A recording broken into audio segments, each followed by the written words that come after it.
Primeiro, boa noite. É muito bom a gente se reunir ao redor da palavra. E se nós prestarmos bem atenção na palavra do nosso Pai, meditarmos na palavra dele, nós vamos saber que o nosso Pai, ele sempre nos buscou desde o jardim do Éden.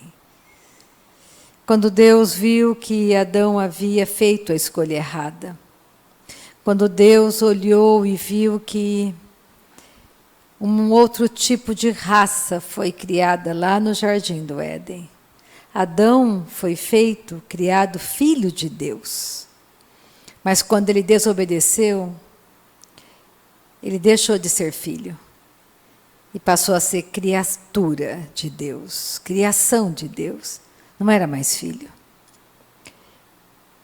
E aquela raça foi perdida lá no jardim do Éden. A raça de filhos de Deus foi perdida ali. E Deus enviou Jesus. Não dava para mudar. Teria que criar uma nova raça. Então, o dia que eu nasci nesse planeta, eu nasci da semente de Adão. Eu nasci filha de Adão, da raça humana que veio e vem de Adão. E Deus não tinha o que fazer, ele tinha que criar uma nova raça para que eu fosse nascida dessa nova raça. E a única maneira foi ter enviado Jesus. Por isso hoje eu nasci de uma semente incorruptível. Eu não sou mais a mesma Rita de antes, eu saí da morte para a vida. Quando nós nascemos nesse planeta, nós fazemos tudo o que nós podíamos, que os nossos pais nos ensinaram.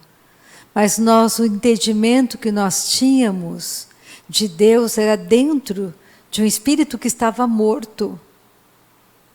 Nós sabíamos mais do que aquilo? Nada. Nós poderíamos ser bons filhos, bons cidadãos, mas espiritualmente nós estávamos afastados de Deus. E todos nós um dia nascemos de novo. Nascemos em uma nova raça, de uma semente incorruptível. Por isso podemos entrar no céu, porque nascemos de novo. Um homem natural não entende as coisas de Deus. Ele tem um entendimento muito pequeno das coisas. Ele não consegue compreender a mente de Deus. Eu falava agora há pouco com o Pablo, com a Marciana, com o Gustavo, de que quando você está dando um bom testemunho diante de uma pessoa incrédula, de uma pessoa natural, você está dando um bom testemunho falando do que Deus está fazendo. Aquela pessoa, muitas vezes, faz você se sentir uma tola.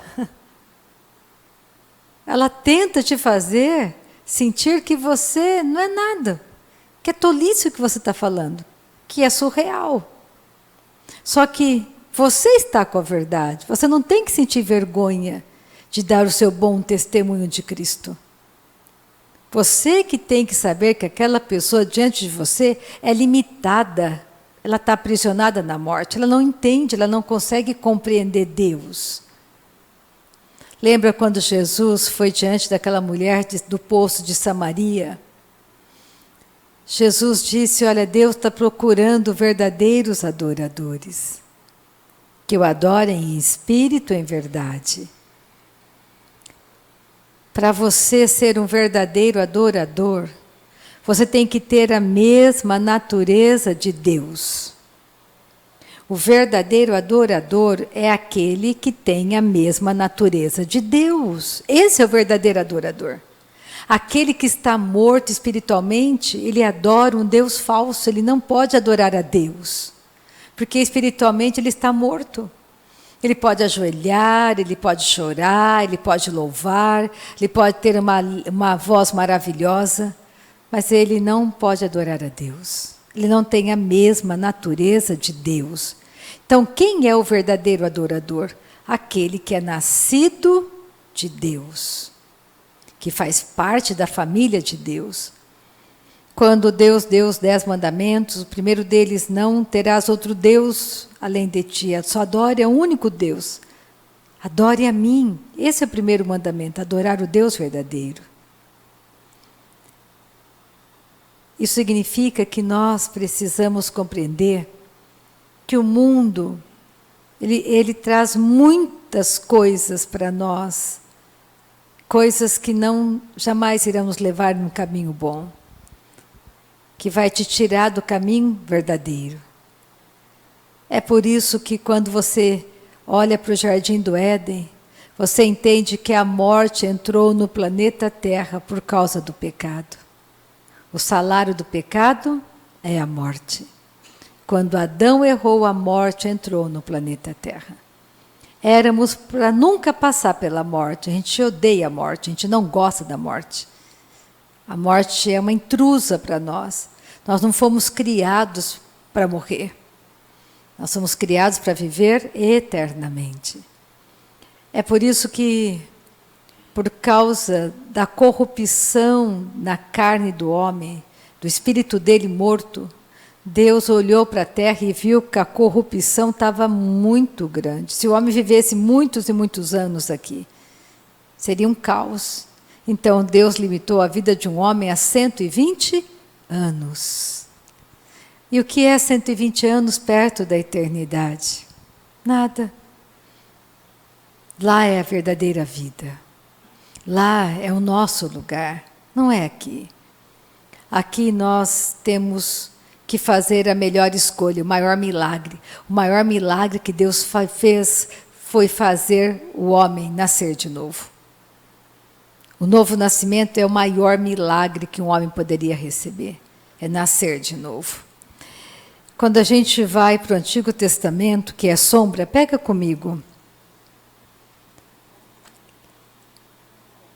Pega Êxodo 33. Moisés queria ver a glória de Deus. Só que ele não poderia ver a glória de Deus porque estava espiritualmente morto. Todos os santos do Antigo Testamento, eles viviam na sombra. Eles aguardavam que um dia Jesus viria, o Salvador, o nascido de mulher viria, que esmagaria a cabeça da serpente. Êxodo capítulo 33, versículo... Vamos pegar do versículo 18. Moisés queria ver a glória de Deus, só que era impossível, ele tinha um espírito morto. E aqui nós vemos que Deus escondeu Moisés, mostrando que um dia todos nós estaríamos dentro dessa rocha que é Cristo. Então lhe disse: rogo-te que me mostres a tua glória. Moisés falando com Deus. Respondeu-lhe: farei passar toda a minha bondade diante de ti, e te proclamarei o nome do Senhor. Terei misericórdia de quem eu tiver misericórdia, e me compadecerei de quem eu me compadecer. E acrescentou: não me poderás ver a face, porquanto homem nenhum verá a minha face e viverá. Disse mais o Senhor: eis aqui um lugar junto a mim, e tu estarás sobre a penha. Quando passar a minha glória, eu te porei numa fenda da penha, e com a mão te cobrirei, até que eu tenha passado. Depois, em tirando eu a mão, tu me verás pelas costas, mas a minha face não se verá.